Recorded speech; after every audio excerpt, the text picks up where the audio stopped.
Hey guys, VIP's DFS Army, it's your buddy Chapadong. I'm going to make a super quick video to knock out our quarterbacks for week 1 of the NFL.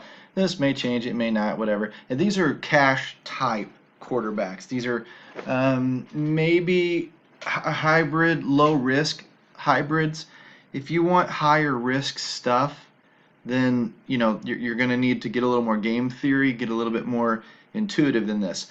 Last year I did a lot of studying when I was doing the box checkers article and doing the wishbone and stuff. Did a lot of paying attention to a couple of mathematicians that were showing me where the odds are the quarterbacks are going to perform, the running backs, wide receivers, whatever. That's where we came up with the concept of box checkers, which has honestly transferred itself into baseball with, higher than 400 L7 WOBA, higher than 200 L7 ISO, that type of stuff. We're trying to make sure that, are they five-star offenses? Are they attacking weak pitching? All these little things that we're doing in baseball are checking boxes.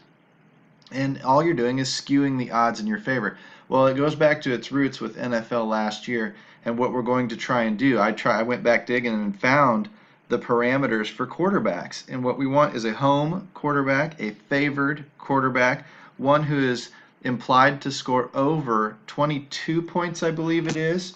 Maybe it's only 21. It's 24 points, but preferably over 26 points and with a high quarterback rating. Those are a couple of factors. Those are 3 or 4 boxes that we can quickly check and cut out a lot of the fluff. There's no reason to play. Yeah, they do have big games, but statistically, home quarterbacks perform, away quarterbacks don't.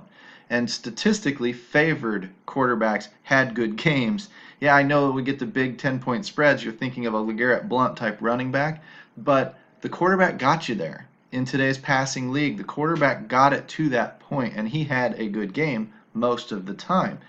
Now, we're looking for efficiency in the quarterback, and that's not something that I have found in the research station yet. I'm sure it's in there, but I found my first 3 or 4 boxes super easy, and I've already knocked the quarterbacks list down, in half for you to choose from. It's never going to get it down to the perfect guy or 2 or 3, but it's going to give you a list of, say, 6, 8, 10 quarterbacks from which to choose. We've got 30 to pick from. You automatically crush half of them by picking the home quarterbacks only.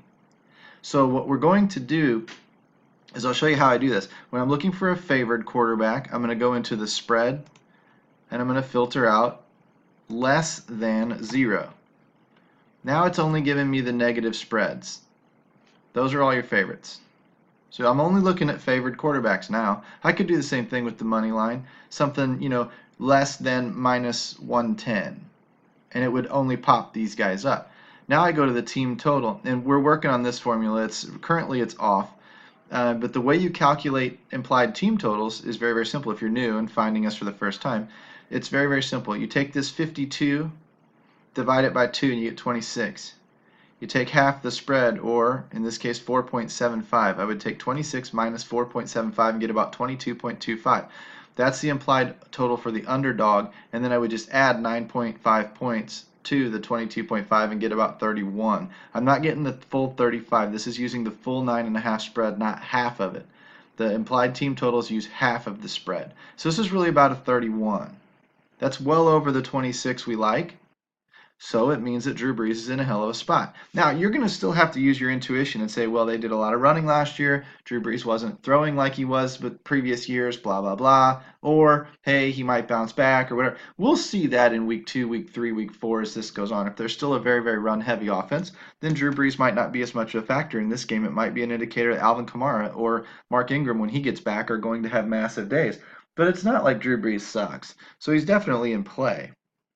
He just may not be the top 3 options on the board. Maybe he is. I don't know. We haven't dug that deep yet. But what I'm looking for is over 24. So I'm actually, because I know it's about half the spread, I'm just setting this at about 21. I'm going to come in here and say greater than 21.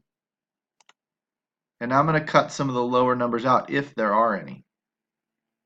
Well, knowing that 24 is about 27, I'm sorry, what I should have done was I should have set it at 27. Greater than 27.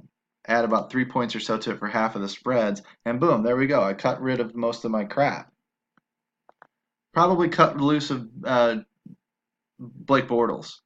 Probably cut loose of Andrew Luck or something like that, who, again, these guys could have monster games, don't get me wrong, but when we're looking to check the boxes and slant the odds in our favor, we're looking for the best of the best.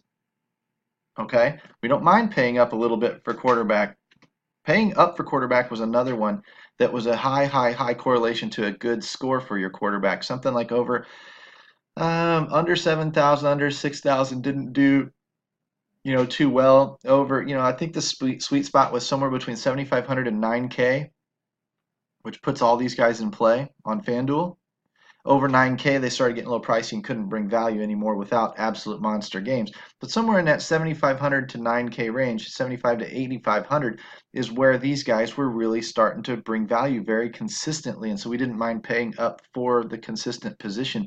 Whereas most of the people in the world last year were saying pay down at quarterback. They all have the same spread, and then they were just getting foobed and they didn't realize why. It's because it's a predictive position. Running back is more predictive than wide receiver. Wide receiver is a little more predictive than tight end. Defense is not predictive at all. So why are we paying up for the crazy positions? You would think you could pay down for the predictive positions, but again, it's such a quarterback-driven league that we're looking to get the points. We're buying points. When we pay up from 5,000 to 7,000, we're buying more points, stable points. So that's the kind of stuff that we'll talk about in these videos as time goes on. We're at 6 minutes, but you've immediately cut your list down to Brady, Cousins, Breeze, Ben Roethlisberger. He's not at home, so cut him off. And we also know he has home road splits that are wicked. So I don't anticipate him, doing so well out in Cleveland. Now he might, but I don't anticipate it because historically he hasn't. So these 4, because we're not going to see the backup. So it's Flacco, Breeze, Cousins, and Brady. I've already got you down to 4 very, very viable quarterbacks. I know people are going to want to run Deshaun Watson. I know people are going to want to run, Cam Newton. I know people are going to want to run, and they may have great days. But by the numbers, by the historical numbers, these are the 4 guys that are going to bring you value more often. It's not foolproof, but more often. Anyway, let's talk a little bit about this as we start transitioning over to NFL the next couple of weeks. I'll go through running backs later. I'll go through wide receivers as I start writing my lists down and start getting ready for Wishbone Week 1. And we'll start talking a little bit more NFL, maybe less baseball, maybe not less baseball, but that's what we're going to start doing. All right, guys, I'll talk to you in Slack. Peace out.